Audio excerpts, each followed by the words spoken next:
బాలీవుడ్ నటుడు విక్కీ కౌశల్ రష్మికను వీల్చైర్లో వేదికపైకి తీసుకెళ్లే దృశ్యాలు నెట్టింట వైరల్గా మారాయి. విక్కీ కౌశల్, రష్మిక ప్రధాన పాత్రల్లో లక్ష్మణ్ ఉటేకర్ తెరకెక్కించిన చిత్రం ఛావా. ఛత్రపతి శివాజీ మహారాజ్ కుమారుడు సంభాజీ మహారాజ్ జీవితాధారంగా రూపొందిన ఈ సినిమా ఫిబ్రవరి 14న విడుదల కానుంది. ఈ సందర్భంగా ఇందులోని జాను తూ సాంగ్ లాంచ్ ఈవెంట్ను చిత్ర బృందం శుక్రవారం నిర్వహించింది. ఆడిటోరియం ఎంట్రన్స్ నుంచి విక్కీ కౌశల్ రష్మికను వీల్చైర్లో వేదికపైకి తీసుకొచ్చారు. సంబంధిత వీడియోలు నెట్టింట వైరల్గా మారాయి. పని పట్ల అంకిత భావం ఉన్న నటి అంటూ రష్మికను జెంటిల్మ్యాన్ అంటూ విక్కీని సినీ అభిమానులు, పలువురు నెటిజన్లు ప్రశంసిస్తూ కామెంట్లు పెడుతున్నారు. కొన్ని రోజుల క్రితం జిమ్లో వ్యాయామం చేస్తుండగా రష్మికకు గాయమైంది.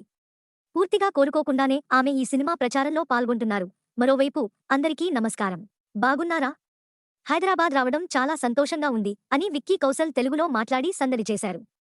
తండ్రి, కుమారుడు, యోధుడు ఇలా పలు పాల్సాలున్న సంభాజీ మహారాజ్ పాత్రలో నటించడం ఆనందంగా ఉందన్నారు.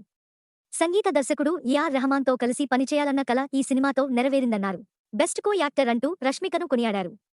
రష్మిక మాట్లాడుతూ, ఫిక్షనల్ క్యారెక్టర్ల విషయంలో కొన్నింటిని మేనేజ్ చేయొచ్చు కానీ నిజ జీవిత పాత్రలకు సంబంధించి ఎలాంటి మార్పులు చేయలేం.